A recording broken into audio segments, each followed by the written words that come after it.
नमस्कार मित्रों, आज सोमवार है। सोमवार यानी कि कुछ विशेष बताने की। मित्रों, इधर कुछ दिनों से हमारे सहयोगी लोग अपने वीडियो नहीं भेज पा रहे हैं। कहानी के मामले में आप जानते हैं कि सुधा जी की अपनी समस्या है। रिजवान सर का संडे को वीडियो नहीं आया।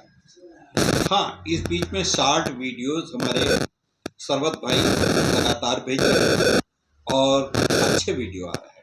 हमको लगता है कि आप उसे पसंद कर रहे हैं और काफ़ी व्यूअरशिप आ भी रही है।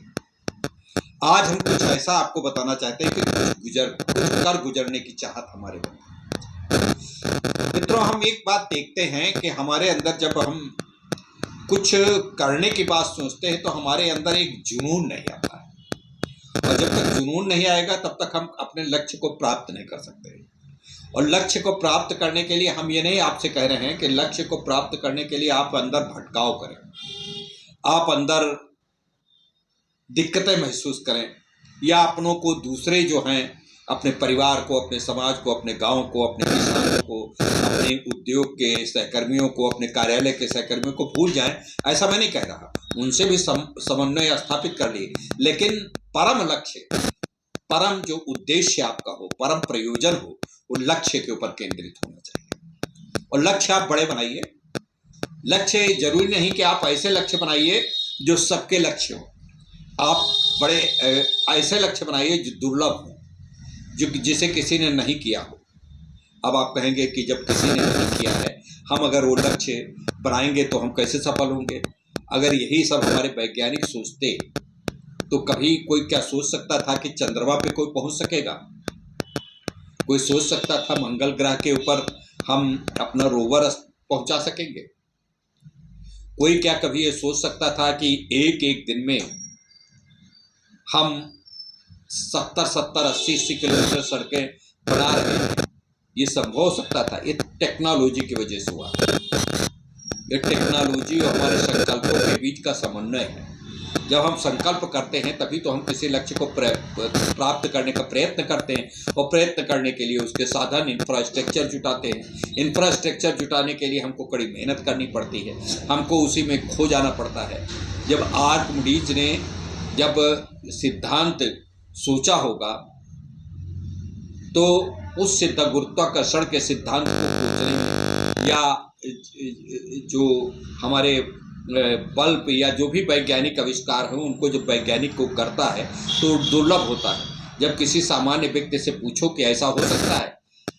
मुझे याद है, मैं जब छोटा था तो मेरे पिताजी जब उसी समय चंद्रमा के ऊपर आर्मस्ट्रांग वगैरह पहुंचे थे उनके पहली बार, तो उन्होंने कहा ऐसा नहीं, चंद्रमा पे नहीं पहुंचे होंगे, चंद्रमा नामक कोई पहाड़ पे कोई भूतल बना लिया है, चंद्रमा उस पे पहुंचे होंगे, चंद्रमा पे कौन पहुंच सकता है? अब ये उनकी सोच थी। ये तो इस प्रकार के ऐसे बहुसंख्यक सोच थी, लेकिन उसमें अलग हट करके कुछ करने वाले जो वैज्ञानिक थे, जिसने चिंतन किया कि चंद्रमा पहुंचना चाहिए। पहले कभी कोई बताता था कि पृथ्वी चपटी है, चौड़ी है, वर्गाकार है, फिर उसको गोल बताया गया। हमारे ज्योतिषियों ने तो बहुत पहले, भारतीय जो चिंतक थे, हमारे जो शोधकर्ता थे, हमारे आर्यभट्ट, इससे पहले जो भी थे, उन सब लोगों ने तो पहले ही बहुत पहले बता दिया था कि पृथ्वी गोल है और पृथ्वी सूर्य के चक्कर लगाती है, न कि सूर्य पृथ्वी के चक्कर लगाता है। जब ये बात बताई गई होगी तब लोगों को विश्वास नहीं होगा, क्योंकि जब हम देखते हैं तो ऐसा पता चलता है पूरब में सूरज उगता है, पश्चिम में चला जाता है, जबकि ऐसा नहीं। तो ये सब चीज़ें हैं। खैर, इस पे जाएंगे तो बहुत बड़ी बात हो जाएगी। हमारा तात्पर्य है कि आप अपने लक्ष्य निर्धारित करें, और लक्ष्य ऐसे निर्धारित करें जो दुर्लभ हो, जो कठिन हो, जो परेशानी जनक हो। अब मैं अपने को बताता हूँ, आपसे जोड़ के बात बताता हूँ। जब मैंने यूट्यूब शुरू किया था उस समय 4-5 लोग थे। अब भी कोई बहुत बड़ी उपलब्धि हमने नहीं पाई है, लेकिन कम से कम हम 2500 के करीब सब्सक्राइबर्स को जोड़ सके हैं। तो ये जोड़े हैं, हम कोई किसी के घर नहीं गए, किसी से मिले नहीं। वो 2500 में हम बहुत से लोगों को परिचित ही नहीं, करीब 80% लोगों से हम परिचित नहीं हैं, 20% ही परिचित हैं। तो ये असंभव चीज़ थी। आज भी कई बार उतार चढ़ाव और हमारा व्यूवरशिप घटती है, सब कुछ घटता है, लेकिन हम इस पे लगे रहते हैं। तो ये लक्ष्य है। लक्ष्य को साधने के लिए मुझे ये भी पक्का विश्वास है, हमारा मोनेटाइजेशन रुक गया, मोनेटाइजेशन चालू हो गया। अगर हम उस रुक जाने पर निराश होकर के इस यूट्यूब को छोड़ देते तो हम उस लक्ष्य से वंचित हो जाते, लक्ष्य से अलग हो जाते। तो लक्ष्य को हमें साधने के लिए पूरे डटे रहना चाहिए। अभी एक हम शायद हमारे दर्शकों को न पता हो, लेकिन मैं आपको बताना चाहता हूं कि कितनी कठिन परिस्थितियों से मुझे गुजरना पड़ा, लेकिन मेरे चेहरे के ऊपर मेरे जो संकल्प शक्ति है उस पर कोई प्रतिकूल असर नहीं पड़ा। अभी 9 फरवरी को मैं अपने महमूदाबाद तरफ जा रहा था। लखनऊ से महमूदाबाद लगभग 55-60 किलोमीटर दूर है। थोड़ी दूर पे जा कर के मोटरसाइकिल को बचाने के चक्कर में हमारी गाड़ी, हम उस पर बैठे थे, बहुत बड़े स्वर्ण जयंती सरोवर में पलट के गिरी, तालाब में गिरी, और तालाब में गिरी, हमारे गले तक पानी आ गया था और गाड़ी तहस तहस हो गई। गाड़ी अभी पड़ी है वर्कशॉप में, अभी पता नहीं है कि गाड़ी वो बन पाएगी या गाड़ी क्रैश हो जाएगी, लेकिन मेरे ईश्वर की कृपा, आप लोगों की शुभकामनाएं, हम, हमारे ड्राइवर और एक और सज्जन बैठे थे, उनके किसी के भी खरोच तक नहीं है। हम लोगों को गांव वालों ने निकाला, सब कुछ किया। तो उससे अब इतना होने के बाद हम अपने संकल्प से डट जाते। उसके दूसरे दिन भी हमारा यूट्यूब बना, उसके दूसरे दिन भी हमको जहाँ जाना था गए, जहाँ पे कॉन्फ्रेंस अटेंड करना था कॉन्फ्रेंस अटेंड किए, जहाँ पे हमको मीटिंग करनी थी मीटिंग किए। लेकिन लक्ष्य से, हमारा जो लक्ष्य है उस लक्ष्य से ये अवरोध आने के बावजूद हम हटे नहीं। हमारे पास, चूँकि मैं दिव्यांग हूँ, तो दिव्यांग होने के पास हमारे पास काफ़ी एक्सक्यूज है। हम चाहते तो अरे अब हम कैसे जा सकते हैं, हमारे पास दूसरी गाड़ी नहीं। दूसरी गाड़ी का भी प्रबंधन किसी तरीके से वैकल्पिक रूप में किसी की गाड़ी मांग करके हो गया है, लेकिन हम अपने कार्य में उसी तरीके से सजग और समर्पित हैं जैसे कि पहले थे, पहले की तरीके से हम कार्य कर रहे हैं। तो लक्ष्य को साधने पर, लक्ष्य को जब हम अवधारणा बनाते हैं, जब हम संकल्प शक्ति निर्धारित करते हैं, तो वो लक्ष्य पूरे भी जरूर होते हैं। और कितने भी दिक्कतें आए, कितने भी हिंड्रेंसेज आए, कितने भी अवरोध आए, कितने भी खाइयाँ आए, कितने भी जो हमारे अड़चनें आती हैं, उन अड़चनों को इग्नोर करके हमको लक्ष्य पर डटे रहना चाहिए, तभी हम लक्ष्य पे पहुंच सकते हैं। और ये लक्ष्य पर पहुंचने के लिए मैं थोड़ी सी कुछ बात बताना चाहता हूं। एक हम पढ़ के आपको बता रहे हैं लक्ष्य पे पहुंचने के लिए, जैसे कि आज के पेपर में ही निकला है कि जिंदगी एक उपहार है। इस प्रकार की जिंदगी को उपहार है, और जिस प्रकार से परमपिता परमेश्वर ने, ईश्वर ने आपको जिंदगी उपहार में दी है, उसी तरीके से कुछ ऐसा असाधारण करके जिंदगी में अपना कुछ कर जाएं, वैसे समाज को और समष्टि को आप भी एक उपहार दे सकते हैं। ये कथन है बर्नार्ड केल्विन क्लाइव का। जो फिर दूसरा है, जीवन में आगे बढ़ते रहने का एक ही तरीका है, वो है अपने सुविधा क्षेत्र यानी कंफर्ट जोन से बाहर निकलना। हमेशा अगर आप अपने कहें इसमें तकलीफ है, इतनी बड़ी अड़चन है, अरे यार कौन जाए, किस तरीके से जाए। यूट्यूब में जैसे हम अभी आपको बताए अड़चन आ रही थी, हमारी गाड़ी पलट गई थी, अब दूसरे की गाड़ी यार कौन मांगे, अब फिर दूसरे गाड़ी पे जाना, फिर कहीं ना ऐसा हो जाए, फिर एक्सीडेंट ना हो जाए, फिर कुछ ना हो जाए, पे हमारा अवरोध है। अगर ये सोचते तो इस पे हमारे नकारात्मक बातें और जोड़ देती, हमारी सकारात्मक शक्ति को ऊपर वो हावी हो जाती। जब हम गलत शक्तियों की तरफ बढ़ते हैं तो एक गलत बात सोचोगे तो कम से कम 50 गलत बातें आएंगी, और वो अवरोध कारक होती हैं। अच्छी बातें बड़ी मुश्किल में आती हैं, लेकिन जब अच्छी बातें आती हैं तो पूरी होकर के रहती है। तो आगे उन्होंने कहा, जीवन में बढ़ते रहने का एक ही तरीका है, वो अपने सुविधा क्षेत्र यानी कंफर्ट जोन से बाहर निकलना, समय समय पर खुद से सवाल करना, खुद को चुनौती देने और नए नए तरीकों को अपनाने के लिए तैयार रहें।